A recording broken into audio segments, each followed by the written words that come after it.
What's going on, everyone? Welcome to the Warehouse Series. So today we're going to be talking about another Discord member. So one thing that's unique about this channel is if you join Discord and you send me your pictures, you can have a video that's catered just for you. If you're interested in that, the link is going to be in the description below. If that link ever expires, just send me a comment and I'll send you a new link. And if you're not a subscriber, if you could do that, hit the notification bell so you don't miss out on any of my videos. Leave comments and give me a thumbs up. So let's get to today's video. All right, so we're gonna look at their pictures first that they sent me. This is their dairy pick right here. I always say that it is so important to square off your pallet when building a pallet. If you're hanging over the sides of the pallet, that's where you start getting your wide loads. So if you put a case down and it's hanging out, it doesn't go there. You need to put it somewhere else. You need to have that imaginary line from the wood all the way up. If it's not straight and it's overhanging, then it doesn't go there. You got to put it somewhere else. It's going to get destroyed getting put on the truck more than likely. So this person really did a great job of squaring off their pallet. Now, since your pallet is square, doesn't mean it's perfect.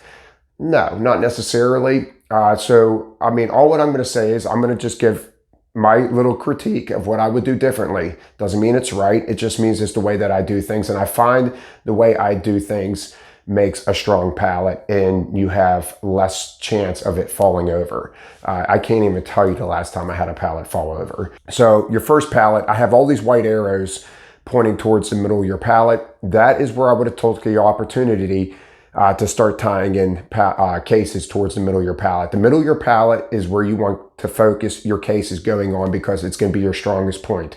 The more cases you have pointing towards the middle of your pallet, the stronger your pallet's going to be.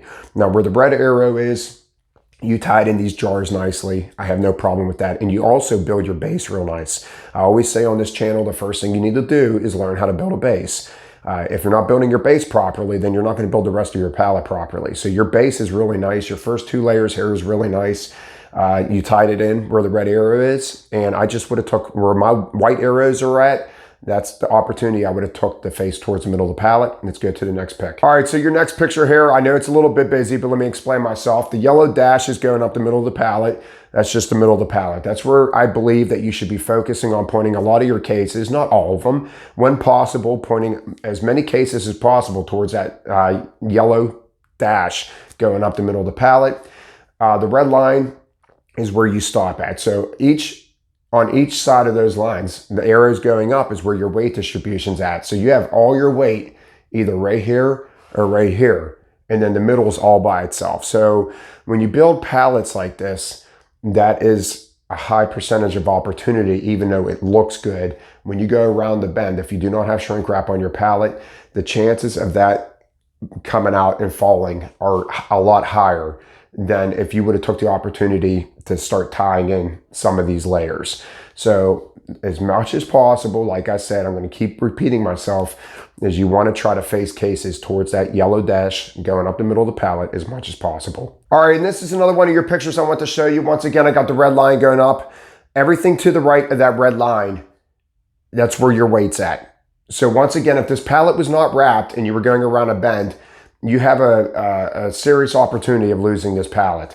Right where their yellow arrows at is where I would have took the time to start putting cases towards the middle. I would have took those long cases and I would have tied them towards the middle. Now that would have had probably you moving a couple of the middle cases because you probably would not have had enough room.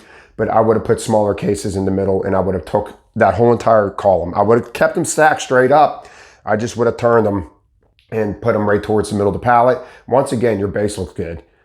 Your bases are nice. I just would really focus on trying to point cases towards the middle of the pallet when possible. And your last picture I want to show of yours before I'm going to show you some of mine is, once again, the blue dots with the black arrows.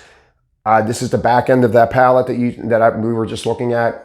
I would have took all those cases and faced them towards the middle, and you would have created room by doing that. So you wouldn't have had to put those clear yogurts up on their side like that. You would have had room to put them down if you would have started facing cases towards the middle of your pallet. Like I said, that base all the way around is nice. Your bases are perfect. We just need to start focusing on pointing cases towards the middle of that pallet. Now I talked and told you what I feel that you should do with your dairy pallet. And now I'm going to show you. This is my dairy pallet, all right? And all the blue arrows, I took the opportunity to point the cases towards the middle. I just think it's so important to point cases to the middle as much as possible. Look over here on the other side, that long box. I would never run a long box from the corner back unless I had two of them. I always bring that long box towards the middle of my pallet. That is a perfect box. I love long flat boxes on the corner of my pallet pointing towards the middle because I know it's tying my end to my middle. And it's so important to do. The lactate all the way at the bottom, big long case, tying it right towards the middle. And notice all my cases that go the opposite direction that are not going towards the middle of my pallet. What are they? The same case. Look over here, sour cream, coffee, what we got? Some type of coffee creamer.